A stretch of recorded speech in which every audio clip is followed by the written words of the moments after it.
বলেছে এক্সারসাইজ 1.2 কে এর কোন মানের জন্য 7x² প্লাস kx মাইনাস 3 একটি বীজ 2/3 হবে। তার মানে ইকুয়েশনটা আগে লিখি 7x² plus kx minus 3 equal to 0। এর একটি বীজ বলেছে 2/3 হবে।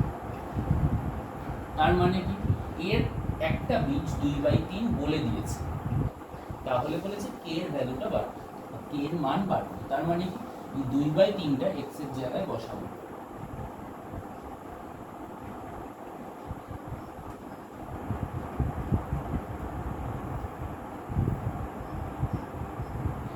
এইবার বসিয়ে এখান থেকে কে এর ভ্যালুটা বার করবো বা কে এর মান বার করবো।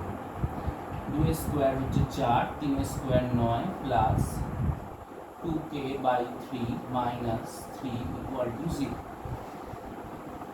4 7 28/9 plus 2k/3 minus 3 equal to 0।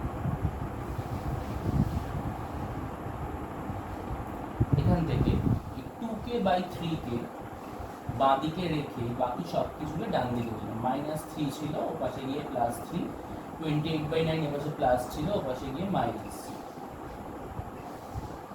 তার মানে 3 এর তলায় ধরাটা 1 আছে বা 1 আছে। 1 আর 9 লসাগু হচ্ছে 9, 9 ভাগ 1 হচ্ছে 9, 9 গুণ 3 হচ্ছে 27 মাইনাস 28 মানে -1/9। এর পাশে আছে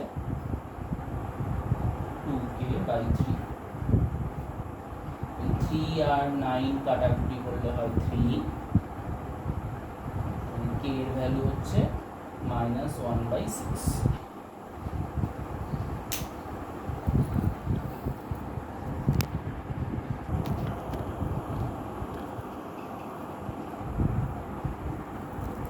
এবার বলেছে 2/2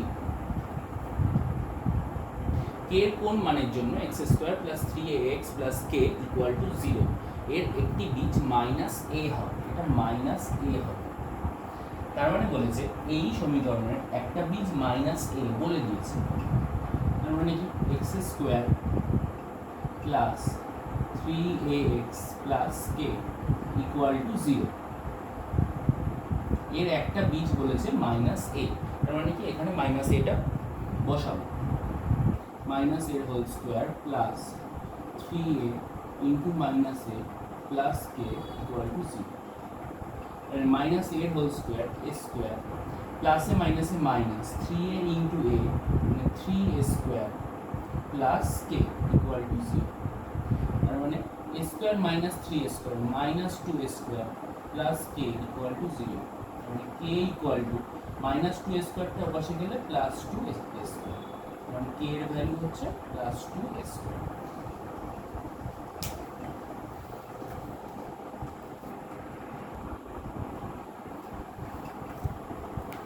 এটা বলেছে নাম্বার 3। এই অঙ্কটা খুব ইম্পর্টেন্ট।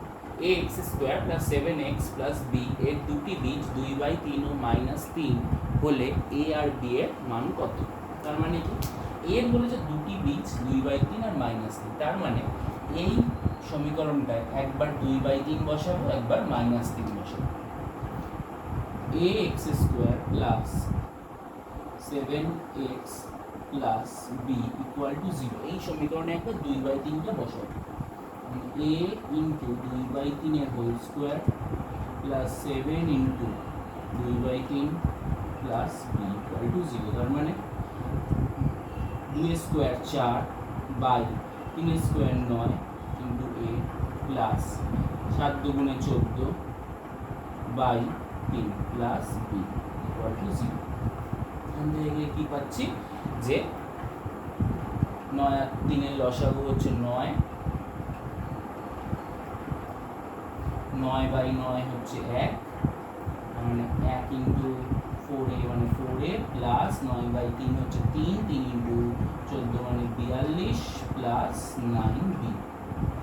তার মানে হচ্ছে 4a plus 9b plus 42 by 9 আছে, ও পাশে গেলে ইন্টু 9 হবে, মানে এখানে ভাগ আছে, ও পাশে গেলে গুণ হবে। এখানে আছে 0, 0 এর সাথে 9 গুণ হলে হবে 0। তার মানে এখান থেকে আসছে হচ্ছে 4a plus 9b equal to minus 42। এটা হচ্ছে একটা ইকুয়েশন। আর একটা ইকুয়েশন হবে হচ্ছে মেইন ইকুয়েশন বলেছিল ax square plus 7x plus b, এই ইকুয়েশনে একবার মাইনাস 3টা বসাচ্ছি।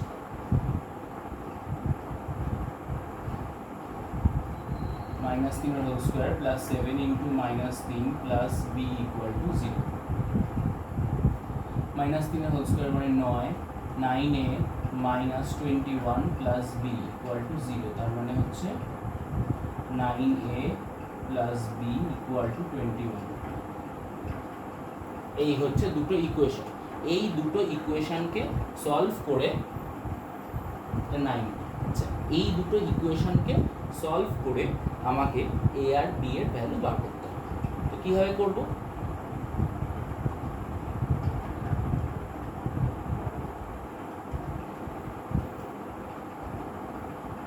এই একটা ইকুয়েশন আর এই একটা ইকুয়েশন আমি ঠিক করলাম যে আমি এই ইকুয়েশনের সাথে 9 গুণ করব, 2 ইন্টু 9, 9 গুণ করলে হবে 81a plus 9b equal to 9 কে 9, 9 দুগুণে 18, 189। এখানে আছে হচ্ছে 4a plus 9b equal to minus 40। এই দুটো ইকুয়েশন তোমরা মাইনাস করো। এই 9b 9b কেটে যাচ্ছে, 81 মাইনাস 4a মানে হচ্ছে 77a ইকুয়াল টু 189 মাইনাস মাইনাসে প্লাস 189 প্লাস 42, মানে 9 আর 2 11, 1 থাকলো 1, 4 আর 1 5, 8 আর 5 13, 3 থাকলো 1, 231, মানে a equal to 3। a equal to 3, a equal two যদি 3 হয়, a ইকুয়াল টু 3, তার মানে আমি এই ইকুয়েশনটা যদি আমি বসাই, মানে 9a plus B equal to 21, সেখানে যদি আমি a ইকুয়াল টু 3 বসাই, তার মানে হচ্ছে 9 into 3 plus B equal to 21, তার মানে 9 3 নং 27, বি ইকুয়াল টু 21 মাইনাস 27, তার মানে হচ্ছে বি ইকুয়াল টু মাইনাস 6, তার মানে a equal to 3, B equal to minus 6।